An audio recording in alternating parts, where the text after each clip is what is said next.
15వ అధ్యాయము 1వ వచనాన్ని మనము నేర్చుకుందాం.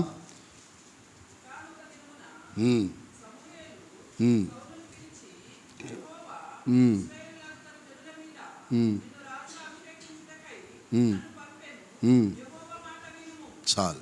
తమిళ్ 1 సాముయేల్ 15వ అధికారం 1వ వచనం.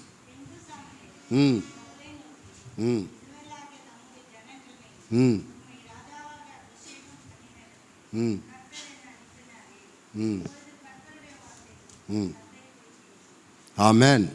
దేవునికి మహిమ కలుగునుగాక. ఈరోజు మనము దేవుని యొక్క వాక్యాన్ని కొద్దిసేపు ధ్యానించుకుందాం. దైవజనుడైన ప్రవక్త అయిన సమూయేలుని దేవుడు పిలిచి ఆ యొక్క గాడిదలు కాస్తున్న, గాడిదలకు వెంట తిరుగుతున్న ఆ యొక్క సౌలుని నేను ఇశ్రాయేలు ప్రజల మీద ఒక రాజుగా నియమించాలని చెప్పి నేను ఇష్టపడుతూ ఉన్నాను. కాబట్టి నీవు అతనికి చెప్పి అతనిని నీవు అభిషేకించము అని చెప్పేసి సమూయేలుకి దేవుడు తెలియజేసినప్పుడు సమూయేలు సౌలుకి ఈ మాట తెలియజేస్తూ ఉన్నాడు. సౌలుకి ఈ మాట తెలియజేస్తున్నాడు. సౌలు, దేవుడు నిన్ను ప్రేరేపించి ఇశ్రాయేలు జనాంగం మీద నిన్ను ఒక రాజుగా నియమించాలని దేవుడు ఇష్టపడుతూ ఉన్నాడు. కాబట్టి నీవు దేవుని మాట వినుము. ఇది సబ్జెక్టు. నీవు దేవుని మాట వినుము. ஆண்டவர் உன்னை இஸ்ரேல் ஜனத்துக்கு ஒரு ராஜாவாக நியமிக்க போகிறார் அப்படின்னு சொல்லிட்டு சமூயலுக்கு ஆண்டவர் சொன்னப்போ அதே வார்த்தை சவுலுக்கு சமூயல் சொல்கிறார். உன்னை ராஜாவா ஆண்டவர் நியமிக்க போகிறார். அதனால் கர்த்தரோட వార్త నీ కేల్, దేవుని మాట నీవు వినుము అనేది దేవుని వాక్యం చెప్తున్నది. దేవుని మాట జీవము కలిగిన మాట. దేవుని మాట కన్నీటిని నాట్యముగా మార్చే మాట. దేవుని మాట కృంగిన వారిని లేవనెత్తే మాట. దేవుని మాట మన పరిస్థితులను మార్చేది దేవుని మాట. కాబట్టి ఈరోజు దేవుని మాట ఎవరైతే వింటారో, దేవుని మాటను ఎవరైతే అనుసరిస్తారో వారిని, వారి కుటుంబాన్ని దేవుడు ఆశీర్వదిస్తాడు అని చెప్పేసి దేవుని యొక్క వాక్యం చెప్తున్నది. అందుకే సమూయేలు ప్రవక్త సౌలుకి చెప్తున్నాడు, అయ్యా నీవు ఎక్కడో గాడిదలను మేస్తూ ఉన్నావు. కాబట్టి దేవాది దేవుడు దాని వెంట తిరుగుతున్న నీ జీవితాన్ని దేవుడు మార్చాలని ఇష్టపడుతూ ఉన్నాడు. దేవుడు నీ పరిస్థితులను మార్చాలని దేవుడు ఇష్టపడుతూ ఉన్నాడు. నీకున్న కష్టాలను తీర్చాలని దేవుడు ఇష్టపడుతూ ఉన్నాడు. కాబట్టి నీవు కృంగిన వేళలో నిన్ను లేవనెత్తాలని దేవుడు ఇష్టపడుతూ ఉన్నాడు. కాబట్టి సౌలా, నీవు దేవుని మాట వినుము. నీవు దేవుని మాట వినుము. దేవుని మాట నీవు వింటే దేవుడు నీ పట్ల కార్యాలు జరిగిస్తాడు అనేది దేవుని యొక్క వాక్యము చెప్తూ ఉన్నది. కాబట్టి ఈరోజు దేవుని మాట ఎవరైతే వింటారో వారిని, వారి కుటుంబాన్ని దేవుడు గొప్పగా ఆశీర్వదిస్తాడు. వారి పట్ల దేవుని యొక్క దీవెనలు మెండుగా ఉంటాయనేది దేవుని వాక్యం చెప్తుంది. கர்த்தரோட வார்த்தைக்கு யார் கீழ்படுகிறாங்களோ, கர்த்தரோட வார்த்தைப்படி யார் நடக்கிறாங்களோ அந்த குடும்பத்தை ஆண்டவர் ஆசீர்வதிக்கிறாருன்னு சொல்லிட்டு, கர்த்தர் நன்மை செய்வார்ன்னு சொல்லிட்டு கர்த்தரோட வார்த்தை சொல்லுதுங்க. கர்த்தரோட வார்த்தை அதுதான் சொல்லுது. யார் கர்த்தரோட வார்த்தைக்கு செவி கொடுத்து கர்த்தரோட வார்த்தைப்படி நடக்கிறாங்களோ அந்த குடும்பத்துக்கு நன்மை செய்வார்ன்னு சொல்லிட்டு ஆண்டவரோட வார்த்தை சொல்லுது.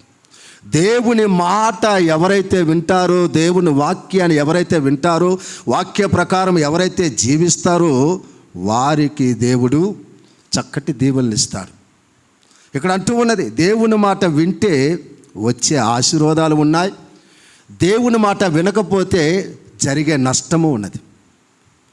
கர்த்தரோட வார்த்தைக்கு நீ கீழ்ப்படிந்தால் ஆண்டவர் உனக்கு ஆசீர்வாதத்தை கொடுப்பார். கர்த்தரோட வார்த்தைக்கு நீ செவி கொடுக்காம இருந்தால் அது உனக்கும் உன் குடும்பத்துக்கு నష్టத்தை கொண்டு வரன்னு சொல்லிட்டு ఆండవర్ சொல்றார். ఈరోజు దేవుని మాట ఎవరైతే విని దేవుని వాక్యమతి ఎవరైతే జీవిస్తారో ఆ కుటుంబంలో దేవుడు కార్యాలు జరిగిస్తానంటున్నాడు. వారి యొక్క వ్యక్తిగత జీవితంలో దేవుడు అద్భుతాలు చేస్తాననేది దేవుని యొక్క వాక్యం చెబుతున్నది. కాబట్టి ఇక్కడ మనం చూసినప్పుడు అక్కడ అంటున్నాడు, సంగీతం 81வது சங்கீதம் 8வது வசனம் கூட நாம் படிக்கலாம். 81వ కీర్తన 8వ వచనాన్ని మనం చదువుకుందాం.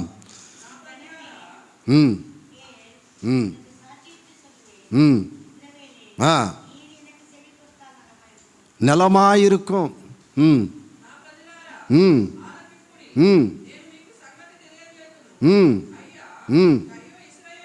అయ్యో ఇశ్రాయేలు, నీవు నా మాట వినిన ఎడల ఎంత మేలు, ఎంత మేలు. అయ్యో ఇశ్రాయేలు, నీవు నా మాట వినిన ఎడల నీకు ఎంత మేలు, ఎంత మేలు. అర్థమైందా ప్రియమైన పిల్లరా? ఆయన మాట మనం వింటే అది మనకి ఎంత మేలు అంటూ ఉన్నాడు. ఎన్ వార్తకి నీవు చెవి కొడుతాల్ అది ఉనకు నెలమాయిరుకం. ఎన్ వార్తకి నీ చెవి కొడుతాల్ అది ఉనకు నెలమాయిరుకం. నా మాట నీవు వింటే అది నీకు ఎంత మేలు అంటూ ఉన్నాడు. దేవుడు చెప్తున్న మాట ఇది. అయ్యో ఇశ్రాయేలు, ఇశ్రాయేలు, నీవు నా మాట వినిన ఎడల నీకెంత మేలయ్యా.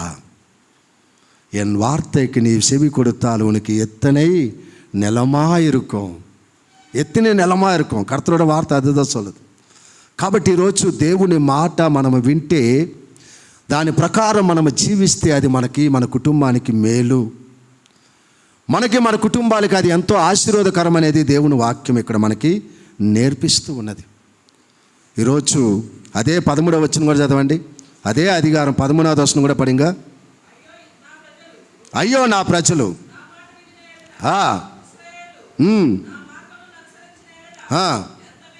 ఎంత మేలు.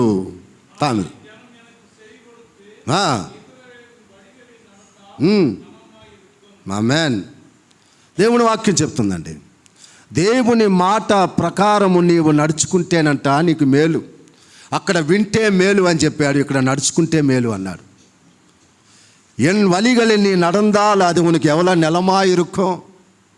அங்கே சொல்கிறார், என் வார்த்தைக்கு நீ செவி கொடுத்தால் அது உனக்கு எவ்வளோ நிலமாக இருக்கும். செவி கொடுத்து என் வார்த்தை நீ கேட்டு அதன்படி நீ நடந்தால் అది உனக்கு எவ்வளோ నిలமாக இருக்கும். దేవుని వాక్యాన్ని నువ్వు విని దాని ప్రకారం నువ్వు నడుచుకుంటే అది నీకు ఎంత మేలు, ఎంత మేలు. దేవుడు చెప్తున్న మాట ఇది. ఇశ్రాయేలు జనాంగం ఈరోజు ఆత్మీయ జీవితంలో నిన్ను నన్ను నడిపిస్తున్న మనము కూడా ఆయన ఒక ఇశ్రాయేలు జనాంగమే. ఈరోజు మనకు ఆ మాట చెప్తున్నాడు. ఆ రోజు ఇశ్రాయేలు జనాంగానికి చెప్పిన అదే దేవుడు ఈరోజు నీకు నాకు మనకి అంటూ ఉన్నాడు. నా మాట నీవు వింటే, నా మాట ప్రకారం నీవు జీవిస్తే, నా మాట ప్రకారం నువ్వు నడుచుకుంటే అది నీకు ఎంతో మేలు, అది నీకు ఎంతో ఆశీర్వాదకరం అనేది దేవుని యొక్క వాక్యం ఇక్కడ మనకి నేర్పిస్తూ ఉన్నది. ఈరోజు దేవుని మాట నీవు వినకపోతే అది నీకే నష్టం. కర్తృ వార్తకి నీవు చెవి కొడకమంద అది ఉనుకుదా నష్టం. ఆ கர்த்தரோட ஆசீர்வாதத்தை நீ இழந்து போயிடுவேன். கர்த்தரோட ஆசீர்வாதத்தை நீ பெற்றுக்கொள்ள முடியாது. உன் కుటుంబத்துக்கு అది నెలమా ఇరుకాదు. ఈరోజు అనేకమైన కుటుంబాలు దరిద్రతలో ఉండేదానికి కారణం దేవుని మాట వినటం లేదు. ఈరోజు అనేకమైన కుటుంబాలు కృంగిపోయేదానికి కారణం దేవుని మాటకి చెవి యొక్కటం లేదు.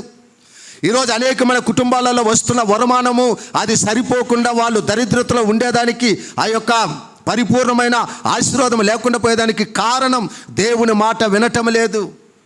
దేవుని వాక్యం అదే చెప్తుంది. దేవుని మాట ఎవరైతే వింటారో, దేవుని మాట ప్రకారం ఎవరైతే జీవిస్తారో ఆ కుటుంబానికి మెండైన ఆశీర్వాదాలు, ఆ కుటుంబం ఎంతో మేలుకరంగా దీవెనకరంగా ఉంటుందనేది దేవుని యొక్క వాక్యం చెప్తూ ఉన్నది. ఈరోజు అనేకమైన కుటుంబాలు, ఎన్నో కుటుంబాలు మనం చూస్తూ ఉంటున్నాం. సమాధానం లేకుండా, సంతోషం లేకుండా, ఆనందం లేకుండా, మనం ఎంత వచ్చినా కూడా మన యొక్క దరిద్రతలో మనం ఉంటూ ఇంకా కూడా ఆ దరిద్రత పైకి రాకుండా పోయేదానికి కారణం ఏదంటే ఈరోజు దేవుని మాటని వినటం లేదు. కాబట్టి కర్తృడ వార్తకినామో చెవి కొడుకును. దేవుని మాటకి మనం ఎప్పుడైతే లోబడతామో, கர்த்தரோட வார்த்தைக்கு நாம் எப்போ கீழ்ப்படுகிறோமோ அப்போ ஆண்டவர் நம்ம குடும்பத்தையே ஆண்டவர் ஆசீர்வதிப்பார். நம்ம குடும்பம் ரொம்ப நலமாக இருக்குமா, நம்ம குடும்பம் ரொம்ப சந்தோஷமாக இருக்குமா. கர்த்தரோட சமூகத்துக்கு வந்து நீ உக்காந்துருக்கிற, நீ என் குடும்பத்தில் ஏன் இவ்வளோ கஷ்டம், ஏன் என் இதயத்தில் சமாதானம் இல்லை, ஏன் என் குடும்பத்தில் நிம்மதி இல்லை, ஏன் எவ்வளவோ வருமானம் வருது ஆனால் என் குடும்பத்துக்கு அது பத்த மாட்டேன்து. அது எனக்கு ஒரு ஆசீர்வாதகரமாக இல்லாததுக்கு காரணம் என்னன்னு சொல்லிட்டு நம்ம அந்த காரணத்தை தேர்றதில்லை. இப்போ అది நம்ம యోసిக்கிறது இல்லை, దాని గురించి మనం ఆలోచించటం లేదు. ఎందుకు నా కుటుంబంలో ఇంతగా నాకు దరిద్రత, ఎందుకు నా కుటుంబంలో ఎందుకు అసమాధానం ఉన్నది, ఎందుకు నేను సంతోషంగా లేకుండా ఉన్నాను? దేవుని వాక్యం చెప్తున్నది, ఎవరైతే దేవుని వాక్యముతో జీవిస్తారో, ఎవరైతే దేవుని వాక్యముతో నడుచుకుంటారో వారికి దేవుని ఆశీర్వాదం ఉంటుంది. ఈ సౌలుకు కూడా సమూయేలు అదే చెప్పాడు. సమూయేలు, ఎక్కడో గాడిదలు కాసుకుంటున్న ఒక దరిద్రమైన జీవితంలో నువ్వు ఉన్నావు. ఆ దరిద్రమైన జీవితంలో నుంచి ఒక ఉన్నతమైన స్థానంలోకి దేవుడు నిన్ను పెట్టాలని చెప్పి దేవుడు ఇష్టపడ్డాడు. ஆண்டவர் உன்னை உயர்த்தினான்னு சொல்லிட்டு ஆண்டவர் விரும்புகிறாரு. அந்த உயர்ந்த ஸ்தானத்துக்கு நீ வரணும்னு சொன்னால் கர்த்தரோட வார்த்தைக்கு நீ கீழ்ப்படியணும். ஆண்டவர் உன் குடும்பத்தை மேன்மையாக வைக்கணும்னு சொல்லிட்டு ஆண்டவர் விரும்புகிறாரு. உன் குடும்பத்துக்கு நிலமாக இருக்கணும்னு சொல்லிட்டு ஆண்டவர் விரும்புகிறாரு. இந்த ஆசீர்வாதம் நம்ம எப்போ பெற்றுக்கொள்ள முடியும்னா கர்த்தரோட வார்த்தைக்கு நாம் కీழ்పడింది, కర్తరుడ వార్తబడి நாம் నడందాల్.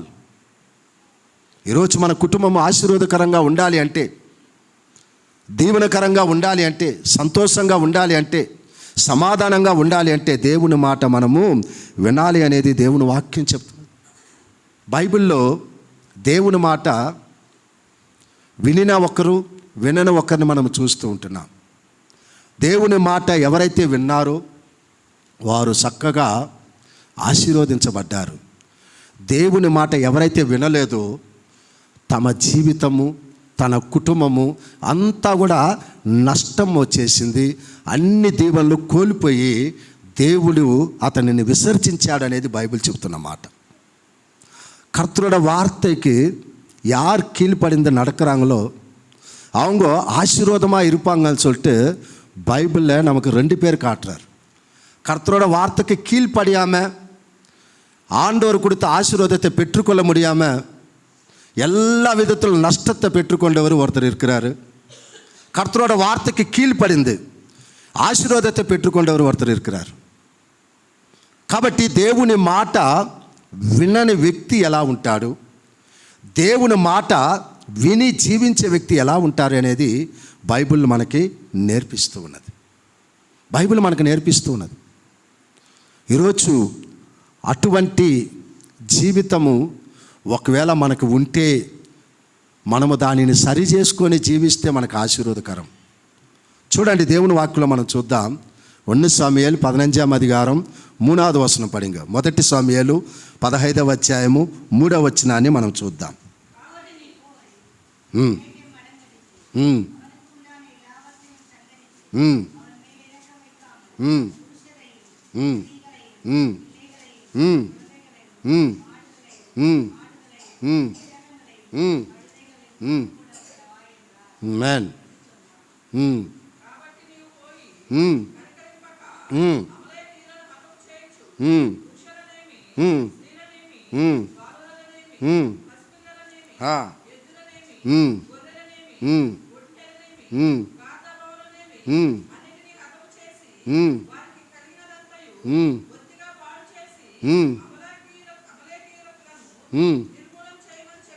చేయమని చెప్పాను. చాలు. దేవుని యొక్క వాక్యం ఇక్కడ మనకు నేర్పిస్తూ ఉన్నది. ఈ యొక్క సౌలుకి దేవుని మాటతో సమూయేలు ఇక్కడ చెప్పి అంపుతూ ఉన్నాడు. కాబట్టి నీవు పోయి కనికరింపులగా అమాలేకుని హతము చేయమని చెప్పాడు. అక్కడ పురుషులేమి స్త్రీలేమి ప్రతి ఒక్కరిని అక్కడ ఏం చేయమన్నాడు? ఆయన హతము చేయమని చెప్పేశాడు. ఏం చేయమని చెప్పిండు? హతము చేయమని చెప్పాడు. మొత్తాన్ని తుడిచివేయి. ఏమని చెప్పాడు? బొత్తిగా దానిని పాడు చేసి నిర్మూలన చేయమని చెప్పి ఇక్కడ సమూయేలుకి దేవుడు ప్రత్యక్షమై చెప్పిన మాటని సౌలుకి తెలియచేస్తే, పరిశుద్ధాత్మ దేవుడు చెప్పిన మాటని అతను ఏం చేశాడంట? వినలేదు అనేది ఇక్కడ మనకు తెలియచేయబడుతుంది. దేవుడు పూర్తిగా ఏం చేయమన్నాడు? సఫలం చేసేయమన్నాడు. పూర్తిగా ప్రవీణ్ మేళవా పూర్తిగా దానిని తుడిచివేయమని చెప్పాడు. పూర్తిగా తుడిచివేయమని చెప్పాడు. తుడిచివేయమని చెప్పితే పూర్తిగా అతను తుడిచివేసినట్టు ఉన్నదా బైబిల్లో? పూర్తిగా తుడిచివేసినట్టు ఉన్నదా? దేవుని వాక్యం చెప్తున్నది. సౌలుకి దేవుడు చెప్పిన మాట ఇది. సమూయేలు ప్రవక్త ద్వారా దేవుడు చెప్పిన మాట ఇది. ఇది సమూయేలు మాట కాదు, இது சாமுவேலுடைய வார்த்தை அல்ல. ఇది దేవుడు సమూయేలుకి సౌలుకి చెప్పమని చెప్పిన మాట ఇది. தேவன் சாமுவேலுக்கு கர்த்தர் சொன்ன வார்த்தை இது. కానీ సౌలు ఆ మాటని వినలేదు అనేది బైబిల్ చెప్తూ ఉన్నది. ஆனால் సౌలో கர்த்தருடைய வார்த்தைக்கு கீழ்ப்படியவில்லை என்று சொல்லி வேதத்திலே பார்க்கிறோம். కాబట్టి సేవకుని నోటి ద్వారా వస్తున్న మాట ఇది సేవకుని మాట కాదు, ఇది దేవుని మాట అని మనం గ్రహించాలి. கர்த்தருடைய வாயிலிருந்து வருகிறதான வார்த்தை அது ஊழியக்காரருடைய வார்த்தை அல்ல, கர்த்தருடைய வார்த்தை என்று சொல்லி நாம் ఇక్కడ నిలబడి ఎవరైతే ప్రసంగం చేస్తున్నాడో ఆ యొక్క ప్రసంగము తన నోట్లో వస్తున్న ప్రతి మాట ఇది దేవుని మాట అని మనం గ్రహించాలి. இங்கே நின்று பிரசங்கம் பண்ணுகிற ஒவ்வொரு வார்த்தையும் அது கர்த்தருடைய வார்த்தை என்று சொல்லி நாம் உணர்ந்து கொள்ள வேண்டும். కానీ ఈ యొక్క సౌలు సమూయేలు చెప్పిన మాటని ఆయన వినలేదు. ஆனால் இங்கே சவுலோ சாமுவேல் சொன்ன வார்த்தைக்கு கீழ்ப்படியவில்லை. ఇది దేవుని మాట, ఇది దేవుని ఆజ్ఞ అనేది తను గ్రహించలేదు. இது தேவனுடைய வார்த்தை, தேவனுடைய கட்டளை என்று சொல்லி அவன் அறிந்து கொள்ளவில்லை. కాబట్టి ప్రియ దేవుని బిడ్డలారా, అమాలేకులు అంటే దాని యొక్క అర్థం ఏంటంటే లోకము. అమాలేకియల్ என்றால் அதுடைய அர்த்தம் உலகம். కాబట్టి ఈరోజు నీవు నేను మనము కూడా ఏవేవి మనము వదిలిపెట్టాలో, ఏవేవి తుడిచివేయాలో వాటన్నిటిని కూడా మనం తుడిచివేయాలనేది బైబిల్ మనకు నేర్పిస్తుంది. இன்றைக்கு வேத புத்தகத்தின் மூலமாக கர்த்தர் பேசுகிற காரியங்கள் என்னவென்றால், நம்மிடத்திலிருந்து எதை விட்டுவிட வேண்டுமோ, எதை துடித்து விட வேண்டுமோ ஆண்டவர் அதை விட்டுவிட வேண்டும் என்று விரும்புகிறார். అమాలేకులో ఉన్న ప్రతి దానిని, వస్తువులైనా సరే, పురుషులైనా సరే, స్త్రీలైనా సరే, ప్రతి దాన్ని నిర్మూలన చేయమని చెప్పి దేవుడు చెప్పాడు. அமாலேக்கியர் உடைய எல்லா பொருட்களையும் அதை முற்றிலும் அழித்து விட வேண்டும் என்று கர்த்தர் கட்டளையிட்டார். దాని మీద కనికరము చూపవద్దు అని చెప్పాడు దేవుడు. அதன் மேல் நீ இரக்கம் பாராட்ட வேண்டாம் என்று சொன்னார். శుభ్రముగా దాన్ని నిర్మూలన చేయమని చెప్పాడు. சுத்தமாய் அதை நிர்மூலமாக்க வேண்டும் என்றார். అలాగనే ఈ రోజు ప్రియ దేవుని బిడ్డలారా, అదేవన్నమాయి దేవ పిల్లలే, ఈ యొక్క అమాలేకులు అని అంటే మనము లోకము అని చూసాము. అమాలేకియల్ என்றால் இந்த உலகம் என்றா. కాబట్టి ఈ రోజు అమాలేకులో ఉన్న ఆ యొక్క ఆలోచన, తలంపులు అవన్నీ కూడా మనలో ఉండకూడదు, అవన్నీ తుడిచివేయాలనేది దేవుడు మనకు నేర్పిస్తున్నాడు. అమాలేకులుடைய క్రియைகள் எல்லாம் நாம் முற்றிலும் அழித்து கொள்ள வேண்டும். అవి నిర్మూలన చేయాలి అని చెప్పేసి మనకు తెలియజేస్తూ ఉన్నాడు. அது நிர்மூலமாக்க வேண்டும் என்று கர்த்தர் விரும்புகிறார். కాబట్టి ఈ రోజు అమాలేకులో ఉన్న ఆ యొక్క చెడ్డ ఆలోచనలు, చెడ్డ తలంపులు, చెడ్డ జీవితము ఎలాగైతే దేవుడు దానిని పాడు చేసి, బొత్తిగా దాన్ని పాడు చేసి నిర్మూలన చేయమన్నాడో, అలాగనే ఈరోజు నీ లోపల ఉన్న ప్రతి చెడ్డ ఆలోచన, చెడ్డ తలంపు, చెడ్డ జీవితాన్ని కూడా నువ్వు దానిని నిర్మూలన చేసుకోమని దేవుడు ఇక్కడ రోజు మనకు నేర్పిస్తున్నాడు. அமாலேக்குரிய அந்த கெட்ட எண்ணங்கள், கெட்ட ஆலோசனைகள் எப்படி முற்றிலும் ஆண்டவர் அழித்து விட வேண்டும் என்று கர்த்தர் சொன்னாரோ, அதே வண்ணமாய் உனக்குள்ளே எனக்குள்ளே இருக்கிறதான இந்த அமாலேக்குடைய கெட்ட எண்ணங்கள், கெட்ட திட்டங்கள் எல்லாம் முற்றிலும் ஒளிந்து போக வேண்டும். ఇవి ఎప్పుడైతే మనము శుభ్రముగా దానిని తీసివేస్తామో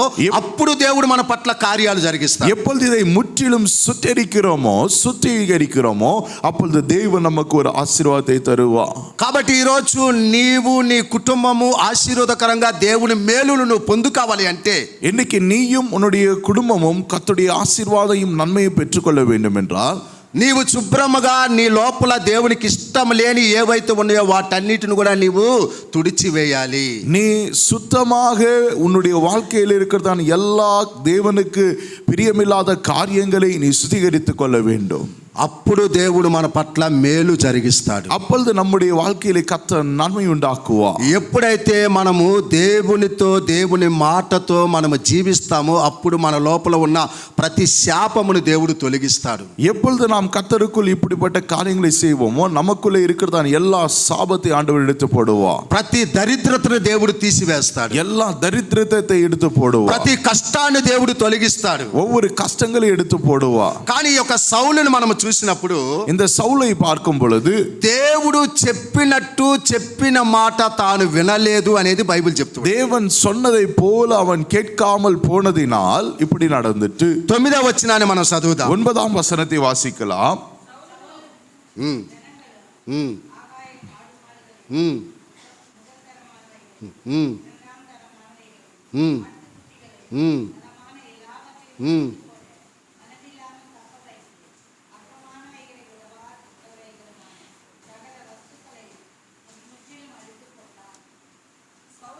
ఉమ్, ఉమ్, ఉమ్, ఉమ్, ఉమ్, ఉమ్, ఉమ్. మంచి వాటిని చేయక కడగా నుంచి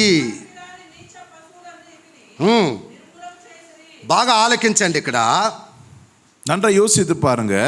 మంచి వాటిని నిర్మూలన చేయక కడగా నుంచి అంటే நல்லவைகளை நிர்மூலமாகாமல் மற்றவைகளை உரிக்கு కడగా ఉంచి అంటే మంచి వాటిని అంతా తీసి పక్కన పెట్టేసింది. நல்லதெல்லாம் அப்படியே பக்கத்தில் வைத்து வைத்தா పనికి రాని వాటన్నిటిని నిర్మూలన చేసేసాడు. பிரயோஜனமற்ற காரியங்கள் எல்லாம் அவர் நிர்மூலமாக்கினார். బాగా ఆలకించండి. நன்றா யோசிங்க. అక్కడ దేవుడు ఏమి చెప్పాడు? தேவன் என்ன சொன்னார்? అక్కడ ఈ ప్రతి దానిని నీవు పాడు చేసి నిర్మూలన చేసే అన్నాడు. ஒவ்வொரு காரியத்தையும் நீ நிர்மூலமாக்க வேண்டும் என்று சொன்னார். అన్నిటిని నిర్మూలన చేయమన్నాడు. எல்லாவற்றையும் நிர்மூலமாக்க வேண்டும். కానీ ఇక్కడ సౌలు ఏం చేశాడు? சவுல் என்ன செய்தார்? తనకి ఏదైతే నచ్చిందో, அவனுக்கு எது விரும்பினானோ, తనకి ఏదైతే ఇష్టముగా ఉన్నదో, அவனுக்கு எது இஷ்டமாயிருந்ததோ, తమ యొక్క మనసులో ఏదైతే నచ్చిందో, அவனுடைய மனதிற்கு எது நல்லது என்று தோன்றினதோ దానిని మాత్రం పక్కన పెట్టి அவை மாத்திரம் பக்கத்திலே வைத்து పనికిరాని వాటిని అన్నిటిని నిర్మూలన చేసినట్టు బైబిల్ చెప్తుంది. அவனுடைய பார்வையிலே பிரயோஜனற்றது என்று சொல்லி அவைகள் எல்லாம் அவன் வைத்துக் கொண்டான். కాబట్టి ప్రియ దేవుని బిడ్డలారా, ஆகினால தேவ ఈ பிள்ளைகளே, రోజు ఇందులోంచి నీకు నాకు మనకు నేర్పించే పాఠం ఏది అని అంటే, இதிலிருந்து ஆண்டவர் நமக்கு கற்பிக்கிற பாடம் என்னவென்றால், అక్కడ దేవుడు అన్నాడు, నాకు ఇష్టం లేని ప్రతి ఆలోచన, ప్రతి తలంపులు, ప్రతి వాటిని నీవు ఆ యొక్క శుభ్రపరచుకు అని చెప్పి దేవుడు చెప్తే, எனக்கு விருப்பம் இல்லாத ஒவ்வொரு எண்ணங்களும் ஒவ்வொரு ஆலோசனைகளும் நிர்மூலமாக்க வேண்டும் என்று சொன்னார். పూర్తిగా మనము దేవునికి సమర్పించుకోకుండా, முற்றிலும் கர்த்தருக்கு நாம் சமர்ப்பிக்காமல், పూర్తిగా మన హృదయాన్ని దేవుని దగ్గర శుభ్రపరచుకోకుండా, முற்றிலும் நம்முடைய இருதயம் கர்த்தருக்கு முன்பதாக சுத்திகரிக்கப்படாமல், మరి మనకి శరీర సంబంధమైన కోరికలు, ఇష్టం ఏదైతే ఉన్నదో దాన్ని మాత్రం లోపల పెట్టుకొని, நம்முடைய சரீர கோரிக்கைகளை இஷ்டங்களை வைத்துக்கொண்டு వాటిని మాత్రము మనం పక్కన పెట్టేసి, அவைகளை மாத்திரம் நாம் பக்கத்தில் வைத்துக்கொண்டு, మరి ఏవైతే కొన్ని మనకి ఇది లేక ఇష్టం లేకుండా ఉంటే వాటిని మాత్రం మనం వదులుకొని ఉంటున్నాం. எது நமக்கு விருப்பமில்லையோ அவைகளை மாத்திரம் நாம் வைத்துக் கொள்ளுகிறோம். అలాంటి పక్కన పెట్టి సగము మనము ఇష్టంగా సగం లోపల పెట్టుకొని సగం మాత్రం మనం విడిచిపెట్టి, దేవా నన్ను ఆశీర్వదించంటే మనం దేవుడు ఆశీర్వదించడు. பாதி நமக்குள்ள வைக்கிறோம், பாதி நமக்குள்ள இருந்து வெளியேற்றுகிறோம்.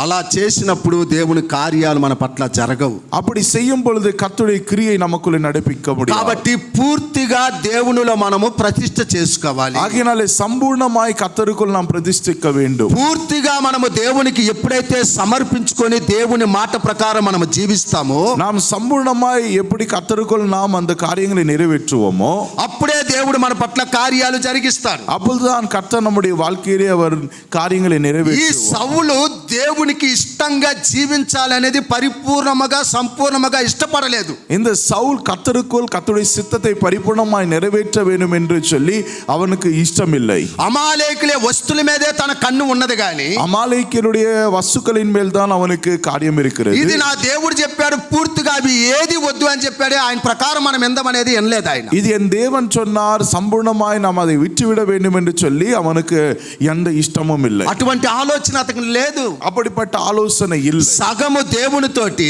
பாதி கர்த்தரோடு கூட, సగము లోకముతోటి, பாதி உலகத்தோடு கூட, సగము దేవునితోటి, பாதி கர்த்தரோடு கூட, సగము అమాలేకుల యొక్క వస్తువుల మీద ఆశ, பகுதி இந்த அமாலேக்கியருடைய வஸ்துக்கள் மேல் கண் பார்வை. కాబట్టి ప్రియ దేవుని బిడ్డలారా, ஆகினால தேவ பிள்ளைகளே, ఈ రోజు సగము లోకముతో నీవు జీవిస్తూ, இந்த నాளிலே பாதி கர்த்தர் உலகத்திலே வாழ்ந்து கொண்டு సగము దేవునితో నేను జీవిస్తున్నానని చెబితే, பாதி தேவனோடு கூட வாழ்வேன் என்றால் నీవు పరిపూర్ణమైన ఆశీర్వాదాన్ని నువ్వు పొందుకోలేవు. நீ பரிபூர்ணமான ஆசீர்வாதத்தை பெற்றுக்கொள்ள முடியாது. సంపూర్ణమైన దేవుని యొక్క మేలును నువ్వు అనుభవించలేవు. சம்பூர்ணமான கர்த்தருடைய நன்மை பெற்றுக்கொள்ள முடியாது. పరిపూర్ణమైన ఆనందాన్ని నువ్వు పొందుకోలేవు. பரிபூர்ணமான ஆனந்தத்தை பெற்றுக்கொள்ள முடியாது. పరిపూర్ణమైన సమాధానంతో నీవు జీవించలేవు. பரிபூர்ணமான சமாதானத்தை நீ பெற்றுக்கொள்ள முடியாது. పరిపూర్ణమైన నెమ్మది నీకు నీ కుటుంబానికి కలుగదు. பரிபூர்ணமான நிம்மதி உனக்கும் உன் குடும்பத்திற்கும் దేవుని கிடைக்காது. యొక్క అద్భుతాలు నువ్వు చూడలేవు. தேவனுடைய அற்புதங்களை பார்க்க దేవుని முடியாது. యొక్క ఆశ్చర్య కార్యాలు నువ్వు చూడలేవు. தேவனுடைய ஆச்சரியங்களை பார்க்க முடியாது. నీ లోపల ఉన్న దరిద్రతను నువ్వు పోగొట్టుకోలేవు. உன் வீட்டில் இருக்கிறதான தரித்திரத்தை நீ போக்கெடுத்துக் கொள்ள முடியாது. ఎప్పుడైతే దేవునికి పరిపూర్ణంగా నువ్వు సమర్పించుకుంటావో, கர்த்தருக்கு எப்பொழுது பரிபூர்ணமாய் ஒப்பு கொடுக்கிறாயோ, పరిపూర్ణమ హృదయంలో దేవునికి ఇష్టం లేని అన్ని ఎప్పుడైతే వదులుకుంటావో, கர்த்தருக்கு விருப்பமில்லாதெல்லாம் உன் இருதயத்திலிருந்து வெளியேற்றுகிறாயோ, వాటన్నిటిని ఎప్పుడైతే నువ్వు తుడిచి వేస్తావో, அவைகளை சம்பூர்ணமாய் எப்பொழுது நீ ఆ சுத்திகரிக்கிறாயோ, యొక్క అమాలేకులో ఉన్న వాటిని అన్ని ఎలాగైతే నిర్మూలన చేయమన్నాడు అలాగా నువ్వు నిర్మూలన చేసుకుంటావో, அந்த அமாலேக்கல் நிர்மூலமாக்கினது எப்படி நீ நிர்மூலமாக்கினாரையோ, అప్పుడు దేవుడు నిన్ను ఆశీర్వదిస్తాడు. அப்பொழுது தேவனுடைய ஆசீர்வாதம், అప్పుడు దేవుని దీవెనలు నీ కుటుంబం మీద మెండుగా ఉంటాయి. தேவனுடைய ஆசீர்வாதங்கள் மிகுதியா இருக்கும் உன் மீது. కాబట్టి దేవుని కార్యాలను నువ్వు చూస్తావనేది బైబిల్ చెప్తున్నా. ஆகினாலே தேவனுடைய கிரியை நீ பார்ப்பாய் என்று சொல்லுகிறார். కాబట్టి ప్రియ దేవుని బిడ్డలారా, ஆகினாலே தேவ ఈ பிள்ளைகளே, రోజు దేవుని యొక్క మాటను నువ్వు ఎలాగా వింటున్నావో ఆలోచించుకో. இன்றைக்கு தேவனுடைய வார்த்தையை நீ எப்படி கேட்கிறாயோ யோசித்துப்பா. సమూయేలు సౌలుకి చెప్పాడు, சவுலுக்கு சாமுவேல் சொன்னா, కానీ అతను వినలేదు. ஆனால் அவன் கேட்கவில்லை. ఇది నా దేవుని మాట అని తాను గ్రహించలేదు. இது என் தேவனுடைய வார்த்தை என்று சொல்லி அவன் கிரகிக்கவில்லை. సగము లోకముతో ఉన్నాడు, பாதி உலகத்தோடு கூட இருக்கிறான், సగము దేవునితో ఉన్నాడు. பாதி கர்த்தரோடு கூட இருக்கிறான். దేవుని మాట వినకుండా పోయిన దాన్ని బట్టి తనకు జరిగిన నష్టమే తెలుసునా? தேவனுடைய வார்த்தைக்கு கீழ்ப்படியாமல் போனதனால் காரணம் அதனுடைய நஷ்டம் என்ன தெரியுமா? దేవుడు చెప్పినట్టు చేయని దాన్ని బట్టి తనకు జరిగిన నష్టమే తెలుసునా? தேவன் சொன்னதை செய்யாமல் போன காரணம் என்ன தெரியும்? దేవుని యొక్క వాక్యం చెప్తూ ఉన్నది. தேவனுடைய வசனம் சொல்லுகிறது. చూడండి 15వ వచనాన్ని చదువుదాం. 15ஆம் வசனத்தை வாசிங்க. ఉమ్. ఉమ్. ఉమ్. ఉమ్. ఉమ్. ఆమేన్. తెలుగు. ఉమ్. ఉమ్. ఉమ్. ఉమ్. ఉమ్. ఉమ్. ఉమ్. ఉమ్. చాలు. ఇక్కడ చూడండి, మళ్ళీ సౌలు ఏం చేస్తున్నాడంటే, சவுல் மறுபடியுமாக என்ன செய்கிறான்? తాను చేసిన తప్పుని తాను ఒప్పుకోవటం లేదు. அவன் செய்த தவறை அவன் ஒற்றுக்கொள்ளவில்லை. అది వేరే ఎవరి మీదనే వేస్తూ ఉన్నాడు. அது மற்றவன் மேல் தள்ளுகிறான். ఎవరి మీదనే వేస్తూ ఉన్నాడు. யாரோ மேலே அது நிந்தை போகிறான். సమూయేలు ప్రవక్తకి చెప్తున్నాడు, சாமுவேல் தீர்க்கதரிசிக்கு சொல்லுகிறான், నీ దేవుడైన యెహోవా అంటూ ఉన్నాడు. உன் தேவனாகிய கர்த்தர். దానికి ముందు அதுக்கு முன்பதாக మన దేవుడు అన్న సౌలు நம்முடைய தேவன் என்று சொன்ன சவுல், ఇప్పుడు తన తలంపు మారిపోయింది, அவன் எண்ணங்கள் மாறிட்டு, తన ఆలోచన మారిపోయింది, ஆலோசனைகள் తమ மாறி, హృదయం మారిపోయింది. இருதயம் மாறிட்டு ఇప్పుడు ఏమంటున్నాడు? இப்பொழுது என்ன செய்தான்? నీ దేవుడైన యెహోవా. உன் தேவனாகிய கர்த்தர் என்று சொன்னான். దేవుని మాట మనం వినకపోతే, தேவனுடைய வார்த்தையை நாம் கேட்காவிட்டால் మన మాటలలో తేడా కనిపిస్తుంది. நம்முடைய வார்த்தைகளிலே வித்தியாசம் இருக்கும். దేవుని మాట మనం వినకపోతే தேவனுடைய வார்த்தையை நாம் మన கேட்காவிட்டால் ప్రవర్తనలలో తేడా కనిపిస్తుంది. நம்முடைய நடவடிக்கையிலே வித்தியாசம் இருக்கும். దేవుని మాట మనం వినకపోతే தேவனுடைய வார்த்தையை கேட்காவிட்டால் మన క్రియలలో ఒక తేడా కనిపిస్తుంది. நம்முடைய கிரிகையிலே வித்தியாசம் காணப்படும். అంతవరకు సౌలు మన దేవుడు అంటూ ఉన్నాడు, அதுவரை சவுல் நம்முடைய தேவன் என்று சொன்னார். కానీ ఇప్పుడు ఏమంటున్నాడంటే, இப்பொழுது என்ன சொல்லுகிறான்? సమూయేలైన నీ దేవుడు అంటూ ఉన్నాడు. சாமுவேலாகிய உன்னுடைய தேவன். అది మళ్ళీ అంటూ ఉన్నాడు, నాది కాదు ఈ తప్పు, వేరే వారిది అని చెప్పి వేరే మాది మీద వేస్తున్నాడు. என்னுடைய தவறல்ல, ஜனங்கள் செய்த தவறு என்று சொல்லுகிறான். కాబట్టి ప్రియ దేవుని బిడ్డలారా, ஆகினால தேவ பிள்ளைகளே, దేవుని మాట మీద ఎవరైతే జీవిస్తారో, தேவனுடைய வார்த்தையின் மேல் யார் கீழ்ப்படுகிறார்களோ, దేవునికి ఇష్టంగా జీవిస్తాం మనం. தேவனுக்கு விருப்பம் உள்ளதை போல வாழ வேண்டும். దేవునికి ఇష్టమైన ప్రవర్తన మనలో కనిపిస్తుంది. தேவன் விரும்புகிற ஒரு பிரவர்த்தனை நடக்கணும். దేవునికి ఇష్టమైన క్రియలు మనలో కనిపిస్తాయి. தேவன் விரும்புகிற ஒரு கிரியை நமக்குள்ள இருக்கும். మన మాటలో ఎటువంటి తేడా కనిపించదు. நம்முடைய వార్తలో எந்த வித்தியாசம் காணப்படும். అవునంటే అవును, కాదంటే కాదనే మాటలో మనం ఉంటాం. ஆம் என்றால் ஆம், இல்லை என்றால் இல்லை. కానీ సౌలు మాటలో తేడా కనిపించదు. ஆனால் சவுலுடைய வார்த்தை வித்தியாசம் காணப்படும். காரணம் దేవుని మాట తన వినలేదు కాబట్టి. தேவனுடைய வார்த்தை அவன் கீழ்ப்படியவில்லை. దేవుని మాట వినన దానిని బట్టి తనకు వచ్చిన నష్టం చూడండి. தேவனுடைய வார்த்தை கீழ்ப்படியாத போன காரணத்தினால் நஷ்டம் பாருங்க. 22వ వచనం. 22ஆம் வசனம். ம் ம் ம் ம் ம் ம் ம்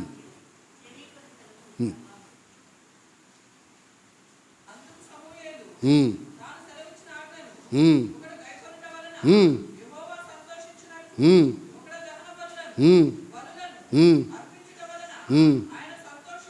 ఉమ్, ఉమ్, ఉమ్, ఉమ్, ఉమ్. ఆమేన్. దేవునికి మహిమ కలుగును గాక. தேவனுக்கு மகிமை உண்டாவதா. ఇక్కడ మళ్ళీ అంటూ ఉన్నాడు, இங்கே மறுபடியும் சொல்லுகிறார், నా దేవుడు సంతోషపడాలంటే நம்முடைய தேவன் சந்தோஷமா இருக்க வேண்டும் என்றால் నీ బలుల ద్వారా దేవుడు సంతోషపడడు.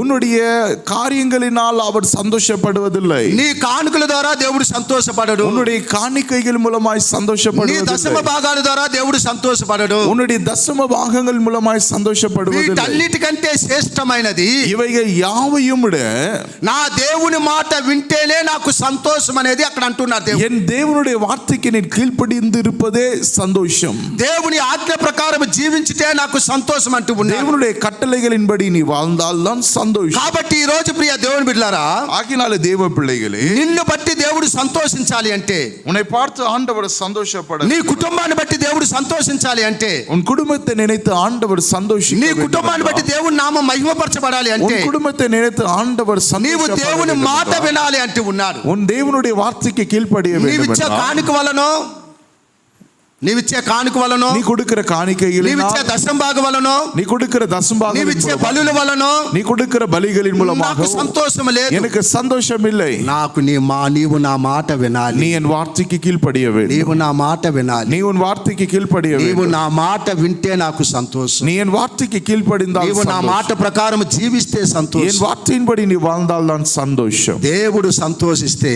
தேவன் சந்தோஷித்தால் మన కుటుంబములో పరిపూర్ణమైన సంతోషం, நம்முடைய குடும்பத்திலே சந்தோஷம் మన உண்டாகும். పరిపూర్ణమైన సమాధానాన్ని మనం పొందుకుంటాం. பரிபூர்ணமான சமாதானம் కాబట్టి காணப்படும். దేవుని యొక్క వాక్యం అంటూ ఉన్నది, ஆகினால் தேவ வசனம் சொல்லு, బలులు అర్పించుట కంటే பலிகளை செலுத்துவதை காட்டிலும் దేవుని మాట వినుట శ్రేష్టము கர்த்தருடைய అంటున్నాడు. வார்த்தைக்கு கீழ்ப்படிந்திருப்பதே மேலானது. ఈరోజు నీవు దేవుని మాట వినుటవే శ్రేష్టమైన జీవితం. இன்றைக்கு கர்த்தருடைய வார்த்தைக்கு கீழ்ப்படிந்திருப்பதே விலையேற பெற்றது. ఎప్పుడైతే నీవు దేవుని మాట ప్రకారం జీవిస్తావో எப்பொழுது கர்த்தருடைய வார்த்தைக்கு అది கீழ்ப்படிவாயோ నీకు శ్రేష్టమైన జీవితముగా మారుతుంది. அது உனக்கு சிரேஷ்டமான வாழ்க்கை. ఎప్పుడైతే దేవుని మాటను నువ్వు అనుసరిస్తావో நீ எப்பொழுது கர்த்தருடைய வார்த்தைக்கு అప్పుడు నీ கீழ்ப்படிவாயோ కుటుంబాలలో కార్యాలు జరుగుతాయి. அப்பொழுது உன் குடும்பத்தில் கிரியை நடப்பிக்குவா. ఇంతవరకు ఒకవేళ నీ కుటుంబంలో కార్యాలు జరగలేదు అంటే, இதுவரை ஒரு நல்ல காரியம் நடக்கவில்லை, ఇంతవరకు నీ కుటుంబంలో సంతోషం లేదు అంటే, இதுவரை சந்தோஷம் இல்லை என்றா, ఇంతవరకు నీ కుటుంబంలో నెమ్మది లేదు అంటే, இதுவரை நிம்மதி இல்லை என்றா, ఒకవేళ నీవు దేవుని మాటని విసర్జించి ఉన్నావేమో நீ పరీక్షించుకో. கர்த்தருடைய வார்த்தையை நீ தள்ளிவிட்டாய் என்னமோ, దేవుని యొక్క మాటకు నీవు లోబడలేదనేమో పరీక్షించుకో. தேவனுடைய வார்த்தைக்கு கீழ்ப்படியாமல் போனாய், ఇంకా హృదయపూర్వకముగా దేవుని నువ్వు అంగీకరించలేదేమో இன்னும் పరీక్షించుకో. இருதயபூர்வகமாய் கர்த்தருடைய வார்த்தை హృదయం கீழ்ப்படியவில்லை, నిండా దేవుని వాక్యం లేదేమో పరీక్షించుకో. இருதயத்திலே கர்த்தருடைய வார்த்தை இல்லை என்னமோ. దేవుని వాక్యం అక్కడ అంటూ ఉన్నది, தேவனுடைய வசனம் சொல்லுகிறது, నీవు నా మాట ప్రకారం జీవించితే శ్రేష్టము అంటూ ఉన్నది. நீ என் வார்த்தையின்படி நீ வாழ்ந்தால் உனக்கு அது சிரேஷ்டமானது. అక్కడ మళ్ళీ ఇంకొక మాట చెప్తూ ఉన్నది. மறுபடியும் இன்னொரு வார்த்தை 26వ వచనాన్ని చదువుదాం. 26ஆம் வசனத்தை பாருங்க. నీతో కూడా నేను తిరిగి రాను, నీవు యెహోవా ఆజ్ఞని విసర్జించితివి గనుక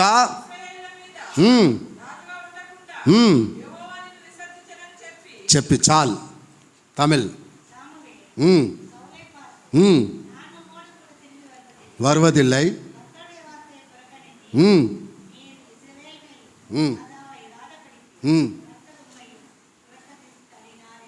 ఆమేన్. చూడండి, దేవుని మాట వినకుండా పోయిన దాన్ని బట్టి వచ్చిన నష్టం ఇది. தேவனுடைய வார்த்தைக்கு கீழ்ப்படியாமல் போனதற்கு வந்த நஷ்டம். అదే మొదటి వచనంలో முதலாவது வசனத்திலே பார்க்கும் பொழுது, ఇశ్రాయేలు జనాంగం మీద నీవు రాజుగా ఆయన నేను నియమించబోతున్నానని సమూయేలు చేత దేవుడు చెప్పి పంపించాడు. இஸ்ரவேல் ஜனத்தின் மேல் அவர் நான் அதிகாரியாய் ராஜாவாய் வைப்பேன் என்று சொல்லி சொன்னார். మళ్ళీ ఇక్కడ అదే సమూయేలు 26వ వచనం వచ్చే లోపల 26வது வசனத்திலே வரும்பொழுது అదే సామెల్ అంటున్నాడు, அதே சாமுவேல், నేను నీతో కూడా రాను, நான் உன்னோடு கூட வருவதில்லை, నేను నీతో రాను, நான் உன்னோடு கூட வருவதில்லை, నీవు నా దేవుని మాట వినలేదు కాబట్టి என் தேவனாகிய கர்த்தருடைய வார்த்தைக்கு ఇక கீழ்ப்படியவில்லை, నీతో నాకు పని లేదు, இனி உன்னோடு கூட எனக்கு வேலை, నేను నీతో రాను. நான் உன்னோடு கூட வர నేను மாட்டேன். మాత్రమే కాదు, நான் మాత్రమல்ல, ఏ దేవుడైతే నిన్ను రాజుగా నియమించమని చెప్పాడో எந்த தேவன் உன்னை ராஜாவாய் நிறுத்தச் சொன்னார், అదే దేవుడు ఇప్పుడు నిన్ను విసర్జిస్తూ ఉన్నాడు. அதே தேவன் உன்னை அவர் தள்ளிவிடுகிறார். ఇప్పుడు నిన్ను రాజు సీట్లో నుంచి కిందకి దింపేస్తున్నాడు. உன்னை ராஜாவின் ஸ்தானத்திலிருந்து உன்னை கீழே ఇక தள்ளுகிறார். నీవు దేవునికి ఇష్టం లేదు, இனி நீ தேவனுக்கு నీ விருப்பம் இல்லை. సింహాసనం పోయినది, உன் சிங்காசனம் నీ போய்விட்டது, రాజు పదవి పోయినది. உன் ராஜாவின் பதவி போயிட்டு ఎంత నష్టం వచ్చిందో చూడండి. எவ்வளவு நஷ்டம் வந்தது பாருங்க. దేవుడు ఉన్నతమైన స్థానములో పెట్టేదానికి ఇష్టపడ్డాడు, ఉన్నతமான స్థానத்தை வைக்க தேவன் விரும்பினார். కానీ దేవుని మాట వినని దానిని బట్టి ఎంత కాలం దిగజారిపోయాడో చూడండి. தேவனுடைய வார்த்தைக்கு கீழ்ப்படியாமல் போனதனால் எவ்வளவாய் நடந்தது பாருங்க. కాబట్టి ప్రియ దేవుని బిడ్డలారా, பிரியமான தேவ பிள்ளைகள், ఈ రోజు దేవుని మాట మనము వింటే, இன்றைக்கு கர்த்தருடைய வார்த்தையை நாம் கீழ்ப்படிந்தால் దేవుడు మనములు కూడా ఒక ఉన్నతమైన స్థానంలో ఉంచుతాడు. தேவன் நம்மை கூட உன்னதமான ஸ்தானத்தில் வைப்பார். దేవుని మాట మనం వినకపోతే தேவனுடைய வார்த்தைக்கு கீழ்ப்படியாமல் போனால் దేవుడు మనములను విసర్జిస్తాడు అనేది దేవుని వాక్యం. தேவன் நம்மை தள்ளி விடுகிற தேவனாய் இருக்கிறார். సౌలు దేవుని మాట వినలేదు కాబట్టి சவுல் தேவனுடைய வார்த்தைக்கு கீழ்ப்படியாமல் போனது దేవుడే అతను విసర్జించాడంట. தேவனே அவனை தள்ளிவிட்டார். దేవుడు అతను వదిలేశాడు. தேவன் அவனை தள்ளிவிட்டார். దేవుని మాట నీవు వినకపోతే దేవుడు నిన్ను కూడా విసర్జిస్తాడు. தேவனுடைய வார்த்தைக்கு நீ கீழ்ப்படியாமல் போனால் நீயும் தள்ளப்படுவாய். దేవుని మాట ప్రకారం నువ్వు జీవించకపోతే దేవుడు నిన్ను కూడా విసర్జిస్తాడు. தேவனுடைய வார்த்தைக்கு நீ கீழ்ப்படியாமல் இருந்தால் உன்னையும் ஆண்டவர் కాబట్టి ఈ தள்ளிவிடுவார். రోజు నీవు దేవుని చేత విసర్జించబడకుండా ఉండాలి అంటే நீ தேவனுடைய வார்த்தையினால் நீ தேவனுடைய வார்த்தையை நீ கேட்காமல் நீ தள்ளப்படாமல் இருக்க வேண்டும் என்றால், దేవుని చేత నీవు దీవించబడాలి అంటే, தேவனால் ஆசீர்வதிக்கப்பட்டிருக்க வேண்டும் என்றால், దేవుని యొక్క మేలులు నీవు నీ కుటుంబం పొందుకోవాలి అంటే, தேவனுடைய நன்மைகள் நீயும் உன் குடும்பமும் பெற்றுக்கொள்ள வேண்டும் என்றால், నీవు దేవుని మాట వినాలి. நீ கர்த்தருடைய வார்த்தைக்கு கீழ்ப்படிய வேண்டும். దేవుని మాట ప్రకారం నీవు జీవించాలి. தேவனுடைய வார்த்தையின்படி நீ வாழ வேண்டும். దేవుని మాట మనము వినకపోతే, தேவனுடைய வார்த்தை நாம் கீழ்ப்படியாவிட்டால் దేవుని యొక్క ఉగ్రత మన మీద మన కుటుంబం మీద వస్తుంది అనేది బైబిల్ చెప్తూ ఉన్నది. தேவனுடைய உக்கிரானம் நம் மீது நம்முடைய குடும்பத்தின் மீது வரும். బైబిల్ చెప్తున్న మాట అది. தேவனுடைய வசனம் சொல்லுகிற வார்த்தை. చూడండి, కొలస్సీలు 3:5-6లో మనం చూస్తే, கொலேசியர் 3:4-5 வசனத்திலே பார்க்கும் பொழுது, 5-6లో మనం చూసినప్పుడు 5-6 వచనங்களை వాసిக்கும் పొழுது, చదువుదాం ఆ మాటను కూడా. Colossians chapter 3 verse 5 and 6 and 7.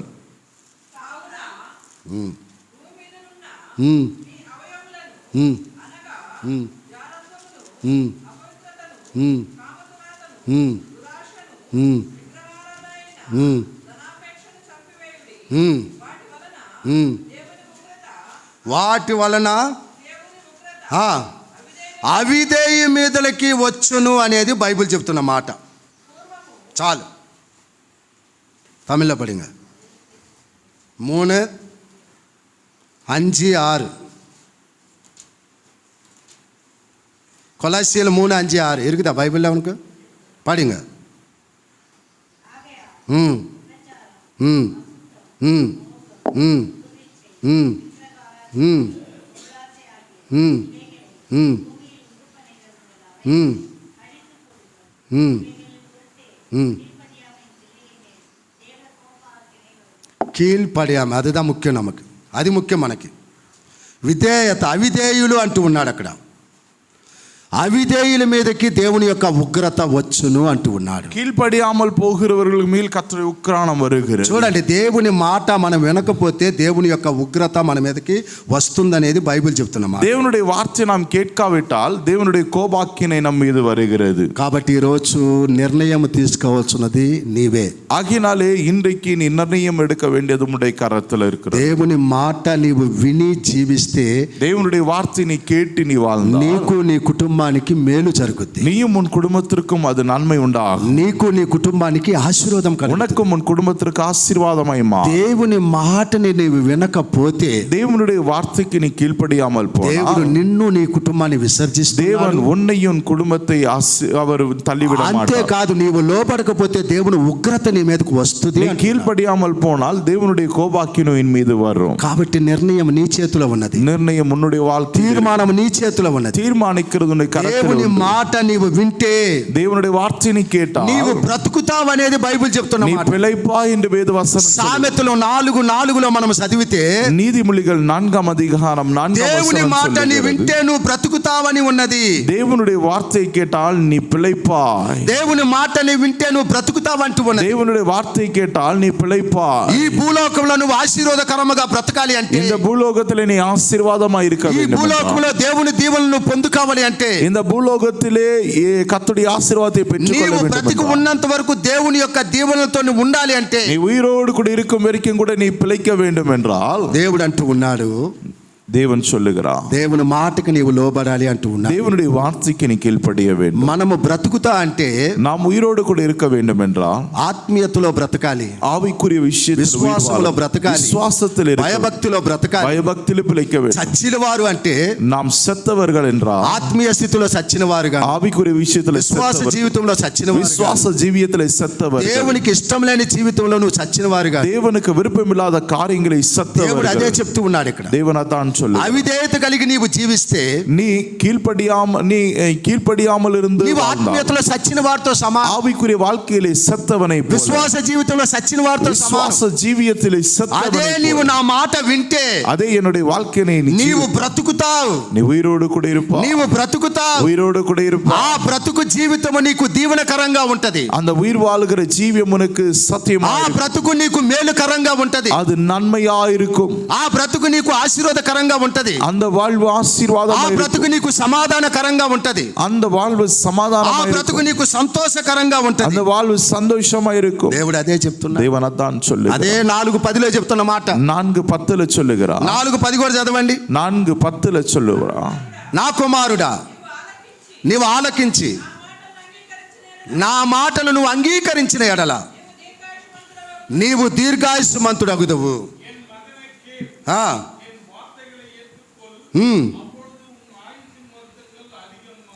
22வது వచనం కూడా పడింగ. అదే అధికారం 22. అది జీవమును సర్వ శరీరములకు వారికి అది ఆరోగ్యము ఇచ్చును.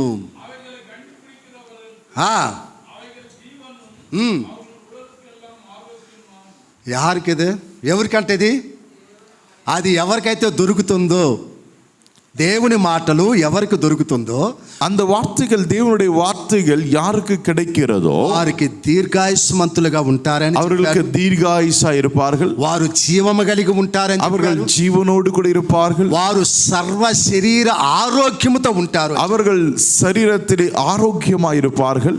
ఇది ఎవరికి కలుగుతుందంటే, இது யாருக்கு உண்டாகும்? దేవుని మాట ఎవరైతే విని தேவனுடைய வார்த்தையை கேட்டு దాని ప్రకారం ఎవరైతే జీవిస్తారో அதன்படி யார் செய்கிறார்களோ వారికి ఇటువంటి ఆశీర్వాదం ఉన్నది. அவர்களுக்கு இப்படிப்பட்ட ஆசீர்வாதம். సౌలు దేవుని మాట వినలేదు சவுல் కాబట్టి தேவனுடைய வார்த்தை கேட்காத போனதினால் తమ యొక్క రాజ్యాంగాన్ని పోగొట్టుకున్నాడు, அவனுடைய ராஜ்யத்தை இழந்து போனான், తన కుటుంబాన్ని పోగొట్టుకున్నాడు, குடும்பத்தை இழந்து போனான், తన పిల్లలను పోగొట్టుకున్నాడు, பிள்ளைகளை இழந்து போனான், దేవుని స్వర విసర్జించబడ్డాడు, தேவனால் தள்ளப்பட்டான், దేవుని ఆశీర్వాదాన్ని పోగొట్టుకున్నాడు. தேவனுடைய ஆசீர்வாதங்களை దేవుడు இழந்து అతన్ని போனான். ఆశీర్వదించేదానికి ఇష్టపడ్డాడు. தேவன் அவனை ஆசீர்வதிக்க வேண்டும் என்று అతన్ని గాడిదలు விரும்பினார். కాస్తున్న వాడిని ఉన్నతమైన స్థానానికి తీసుకొచ్చాడు. கழுதை மேய்த்து கொண்டிருந்தவனை ஆண்டவர் அரசனாய் மாற்றினார். కానీ దాన్ని కాపాడుకోలేదు అతను. ஆனால் அவனை பாதுகாத்துக் கொள்ளவில்லை. ఎందుకు దాన్ని కాపాడుకోలేకపోయాడు? எதற்கு அவன் அதை நிலைத்திருக்கவில்லை? దేవుని మాటకి దాని చెవి యొక్కలేదు కాబట్టే, அவன் தேவனுடைய வார்த்தைக்கு கீழ்ப்படியாமல் போனதினால், దేవుని మాట ప్రకారం జీవించలేదు కాబట్టే, தேவனுடைய வார்த்தைக்கு அவன் கீழ்ப்படியாமல் போனதினால் அவரது வாழ்க்கையிலே வாழ்ந்தபடியால் తాను ఎంతగా విసర్జించబడ్డాడు. அவ்வளவாய் அவன் தள்ளப்பட்டான். కాబట్టి ప్రియ దేవుని బిడ్డ, தேவ பிள்ளைகளே, ఈరోజు నీవు నేను మనము ఎవరమైనా సరే இன்னைக்கு நீயும் நானும் நாம் எல்லோரும் கூட யார் దేవుని இருந்தாலும் మాట మనము వింటే, தேவனுடைய வார்த்தைக்கு கேட்டா, దేవుని మాట ప్రకారం మనము జీవిస్తే, தேவனுடைய வார்த்தையின்படி நாம் வாழ்ந்தால் మనము జీవించే జీవితంలో దీర్ఘాయువు కలుగుతుంది. நம் வாழ்கின்ற வாழ்க்கையிலே தீர்காயுசு ఆ கிடைக்கும். దీర్ఘాయువు మనకి జీవాన్ని ఇస్తుంది. அந்த தீர்காயு நமக்கு ஜீவனை கொடுக்கும். ఆ జీవితము మనకి సర్వ ఆరోగ్యాన్ని కలిగిస్తూ ఉన్నది. அந்த தீர்காயு நமக்கு சர்வ ஆரோக்கியத்தை தாரும், ఆశీర్వాదము కలిగిస్తుంది, ஆசீர்வாதத்தை தருகிறது, సమాధానము కలిగిస్తుంది, சமாதானம் அருளுகிறது, నెమ్మది కలిగిస్తుంది, நிம்மதியை தருகிறது, సంతోషము కలిగిస్తుంది, சந்தோஷம் ఆనందము தருகிறது, కలిగిస్తుంది. ஆனந்தம் தருகிறது. దేవుని మాట వినేదాని వల్ల.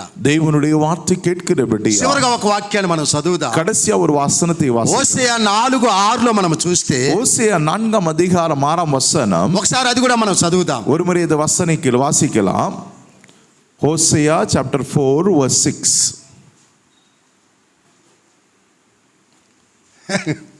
దేవునికి స్తోత్రం. ఎవరు? నా జనులు ఏమి లేని వారై, జ్ఞానం లేని వారై నశించుతున్నారు. నీవు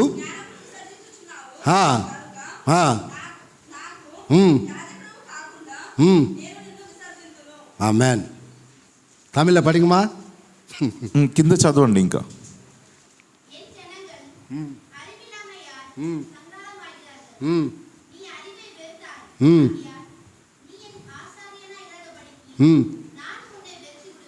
ఆమేన్, ఆమేన్. అది ముఖ్యం. ఆగయాల్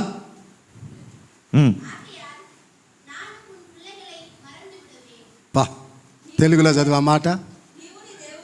నీవు నీ దేవుని ధర్మశాస్త్రము మరిచితివి గనుక నిన్ను నేను. ఆమేన్. అయిపోయిందా? ఇందాక నేను చెప్పాను కదండి, సౌలు కుటుంబాన్ని, சவுலுடைய குடும்பத்தை, పిల్లలను, அவருடைய பிள்ளைகளை అన్ని అతం చేసుకున్నాడు. எல்லாரையும் ஆண்டவர் தள்ளிவிட்டார். காரணம் என்ன? నా జనులు, என் ஜனங்கள் జ్ఞానం లేకుండా, ஞானம் இல்லாமல் నా మాటని విసర్జించి, என் வார்த்தையை அவர்கள் தள்ளி விடுகிறபடியா, విసర్జించిన వారు, என் வார்த்தைகள் அவர்கள் தள்ளிவிட்டபடியா, తాను దేవుని దీవెన పోగొట్టుకున్నాడు. அவர்களும் ஆசீர்வாதத்தை விழுந்து తన போட்டார்கள், పిల్లలు పోగొట్టుకున్నారు, பிள்ளைகளும் விழுந்து போனார்கள். ఎంత గొప్ప మాట అండి. எவ்வளவு பெரிய வார்த்தை இது. కాబట్టి ఈరోజు నీవు నీ కుటుంబం ఆశీర్వాదకరంగా ఉండాలి అంటే, இன்றைக்கு நீயும் உன் குடும்பம் ஆசீர்వదించబడాలి, నీవు నీ పిల్లలు దీవించబడాలి అంటే, நீயும் உன் பிள்ளைகளுடைய பிள்ளைகள் ఆశీర్వదించబడాలి. ఈరోజు దేవుని మాటని విసర్జించకుండా దేవుని మాటకి లోబడి జీవించాలి. இன்றைக்கு நீ தேவனுடைய வார்த்தைக்கு கீழ்ப்படிந்து வாழ வேண்டும். అలాగా మనము జీవిస్తే, அப்படி நாம் வாழும் பொழுது మనము దీర్ఘాయుష్మంతులుగా நாம் ఉంటాము. தீர்காயுசா இருப்போம். మనము సర్వ శరీర ఆరోగ్యముతో సుఖ సౌఖ్యాలతో మనం ఉంటాం. நம்முடைய சரீரங்கள் ஆரோக்கியமாய் இருக்கும். మనము మన కుటుంబాలు అనేకమైన దేవుని యొక్క మేలులతో నింపబడతాయి. நாமும் நம்முடைய குடும்பம் அநேக நன்மைகளால் నీవు நிரப்பப்படுவோம். నా మాట వినిన ఎడల, நீ என் வார்த்தையை கேட்டபடியா, అది నీకు ఎంతో మేలు. அது உனக்கு எத்தனையோ நன்மை. నీవు నా మాట యొక్క ప్రకారం నడుచుకుని ఎడల, நீ என் வார்த்தையின்படி நீ கீழ்ப்படிந்து అది నీకు வாழ்ந்தபடியா, ఎంతో మేలు. அது உனக்கு நன்மை உண்டாகும். కాబట్టి ప్రియ దేవుని బిడ్డలారా, ஆகினால தேவ ఈ பிள்ளைகளே, మేలు నీకు నీ కుటుంబానికి కావాలి இந்த అంటే, நன்மை உனக்கும் உன் குடும்பத்திற்கு வேண்டும் என்றால் ఈరోజు సౌలు లాగా మనం ఉండకుండా, இன்றைக்கு சவுலை போல நாம் இராமல் దేవుని మాటకి లోబడే నోవాహు లాగా మనం మారాలి. தேவனுடைய வார்த்தைக்கு கீழ்ப்படுகிற நோவாவை போல இருக்க வேண்டும். దేవుడు నోవాహు మాటకి లోబడ్డాడు. தேவன் நோவாவுடைய வார்த்தைக்கு தேவனுடைய வார்த்தைக்கு கீழ்ப்படிந்தான். ఒక వాడని కట్టుకున్నాడు, அந்த பேழையை கட்டினான், తమ జీవితాన్ని కట్టుకున్నాడు, அவனுடைய வாழ்க்கையை கட்டி கொண்டான், తన కుటుంబాన్ని కాపాడుకున్నాడు, குடும்பத்தை பாதுகாத்து తన கொண்டான், కుటుంబము ప్రపంచంలో ఆశీర్వాదకరంగా మార్చుకున్నాడు. இந்த உலகத்திலேயே தன்னுடைய குடும்பம் ஆசீர்வதிக்க குடும்பமாய் மாறிட்டு, సౌలు దేవుని మాట వినకుండా తన కుటుంబాన్ని పతనం చేసుకున్నాడు. சவுல் தன்னுடைய தேவனுடைய வார்த்தைக்கு கீழ்ப்படியாமல் குடும்பத்தை அவன் அலங்கோலம் படுத்தி கொண்டான். నోవాహు దేవుని మాట విన్నాడు కాబట్టి కుటుంబాన్ని కట్టుకున్నాడు. நோவா கர்த்தருடைய வார்த்தைக்கு கீழ்ப்படிந்தபடியால் அவனுடைய குடும்பம் ఉన్నతమైన அலங்கரிக்கப்பட்டது. శిఖరానికి ఉన్నాడు ఆయన. அவன் உன்னதமான சிகரத்திலே ஏறினான். సౌలు దేవుని మాట వినలేదు కాబట్టి శిఖరంలోంచి కింద పడ్డాడు. சவுல் தேவனுடைய வார்த்தைக்கு கீழ்ப்படியாமல் போனதினால் தாழ விழுத்தப்பட்டான். ఈరోజు దేవుడు నిన్ను కూడా ఉన్నతమైన శిఖరానికి దేవుడు ఉంచాలని ఇష్టపడు. இன்றைக்கு தேவன் உன்னை கூட ஆண்டவர் உன்னதமான சிகரத்தில் ஏற்ற నిన్ను నీ வேண்டும். కుటుంబాన్ని ఉన్నతమైన స్థానానికి దేవుడు உன்னையும் உன் తీసుకుపోవాలి. குடும்பத்தை தேவன் உன்னதமான ஸ்தானத்திற்கு கொண்டு போக வேண்டும் నిన్ను என்று నీ நினைக்கிறார். కుటుంబాన్ని ఉన్నతమైన ఆశీర్వాదంతో దేవుడు నింపాలని ఇష్టపడు. உன்னையும் உன் குடும்பத்தை தேவன் உன்னதமான ஸ்தானத்தில் உயர்த்த வேண்டும் என்று నీకు నీ விரும்புகிறார். కుటుంబానికి దేవుడు ఊహించలేని ఆశ్చర్య కార్యాలు చేయాలని దేవుడు ఇష్టపడుతున్నాడు. நினைச்சு பார்க்க முடியாத காரியங்களை ஆண்டவர் செய்ய விரும்புகிறார். నీకు నీ కుటుంబానికి దేవుడు అద్భుతాలు చేయాలని உனக்கும் ఇష్టపడుతున్నాడు. உன் குடும்பத்திற்கும் தேவன் அற்புதம் செய்ய வேண்டும் என்று ఇవి నీ விரும்புகிறார். కుటుంబంలో జరగాలి అంటే இது உன் குடும்பத்தில் நடக்கணும்னா దేవుని మాట నీవు వినాలి. தேவனுடைய வார்த்தைக்கு கீழ்ப்படிய வேண்டும். దేవుని మాటకి నీవు లోబడాలి. தேவனுடைய வார்த்தைக்கு நீ கீழ்ப்படிய வேண்டும். దేవుని వాక్య ప్రకారం నువ్వు జీవించాలి. தேவனுடைய வார்த்தையின்படி நீ வாழ வேண்டும். అలా నీవు జీవిస్తే அப்படி நீ வாழ்ந்தா నీ కుటుంబంలో ఏ కొదువ ఉండదు. உன் குடும்பத்தில் எந்த నీ குறையும் కుటుంబంలో ఏ మేలు కొదువై ఉండదు. எந்த நன்மையும் నీ குறைபடாது. కుటుంబంలో ఏ ఆశీర్వాదం కొదువై ఉండదు. எந்த ஆசீர்வாதம் குறைபடாது. కాబట్టి ప్రియ దేవుని బిడ్డలారా, ஆகினால தேவ ఈ రోజు నిన్ను పరీక్షించుకో. இன்றைக்கு உன்னை நீ சோதித்து பார். ఎంత కాలము వచ్చినా నా దేవుని సముఖానికి నేను వస్తున్నా, இத்தனை காலங்களாக நான் தேவ சமூகத்தில் வந்தாலும் ఎందుకు నా కుటుంబము దరిద్రతలో ఉన్నది, ஏன் என் குடும்பம் தரித்திரத்தில் ఎందుకు இருக்கிறது, నా కుటుంబం శాపములో ఉన్నది, ஏன் என் குடும்பம் சாபத்தில் இருக்கிறது, ఎందుకు నేను సంతోషంగా ఉండలేక, ஏன் நான் சந்தோஷமா இல்லை, ఎందుకు నా కుటుంబంలో సమాధానం లేదు, ஏன் தேவன் சமாதானமா இல்லை, పరీక్షించుకో ఈ రోజు. சோதித்துப்பா, పరీక్షించుకో ఈ రోజు. சோதித்துப்பா. నీ మనసాక్షి మీద చేయి పెట్టుకో. உன் இருதயத்தின் மேல் மனசாட்சியின் மேல் கை வைத்துப்பா. ప్రభువా, నా లోపల నాయన ஆண்டவர் எனக்குள்ளே నీకు ఇష్టం లేని ఆలోచనలు, తలంపులు, జీవితం ఏది ఉన్నదో ఈ రోజు దాన్ని నేను నిర్మూలన చేసుకునే కృప నాకు దయచే. நீ விரும்பாத காரியங்களை எனக்குள்ள எது இருக்கிறதோ அதை மன்னிங்க, அதை எடுத்து போடுங்க என்று ஜெபம் பண்ணலாம். దాన్ని నేను తుడిచి వేసుకునే కృప నాకు దయచే. ஆண்டவர் இதை துடைத்து போடுகிற அந்த கிருபை எனக்கு தாரும். అలాంటి సమర్పణతో నీవు ప్రార్థన చేసుకుంటే, அப்படிப்பட்ட ஒப்பு கொடுத்தலோடு கூட நீ ஜெபம் பண்ணி, అలాంటి సమర్పణతో నీ జీవితానికి దేవునికి సమర్పించుకో, அப்படிப்பட்ட சமர்ப்பணத்தோடு கூட நீ ஜெபம் பண்ணினா ఖచ్చితంగా దేవుడు నీ కుటుంబంలో కార్యాలు நிச்சயமாய் கர்த்தர் கிரியை பண்ணுவார். ఖచ్చితంగా ఇంతవరకు చూడని యొక్క కార్యాలు నీ పట్ల దేవుడు చేస్తాడు. இதுவரை கண்டறியாத காரியங்களை ఇంతవరకు చూడని ఆశీర్వాదాలతో దేవుడు నిన్ను నింపుతాడు. இதுவரை கண்டறியாத ஆசీర్వాదங்களை ఇంతవరకు దీవించలేని దీవెనలతో, మేలుతో దేవుడు నిన్ను నీ కుటుంబాన్ని, இதுவரை பார்க்காத ஆசீர்வாதங்களை பார்ப்பாய். కాబట్టి అవి నీకు కావాలి అంటే அது உனக்கு வேண்டும் என்றால் నీ హృదయాన్ని ప్రభు వైపు తిప్పుకో. உன் இருதயத்தை கர்த்தர் வைப்பு, கர்த்தர் దేవుని వాక్యం వైపు నీ జీవితాన్ని తిప్పుకో. தேவனுடைய வசனத்திற்கு நேராய் దేవుని యొక్క திருப்பு. వాక్యానికి నీవు లోబడి జీవించు. தேவனுடைய வசனத்திற்கு கீழ்ப்படிந்து வாழ అలా வேண்டும். జీవిస్తే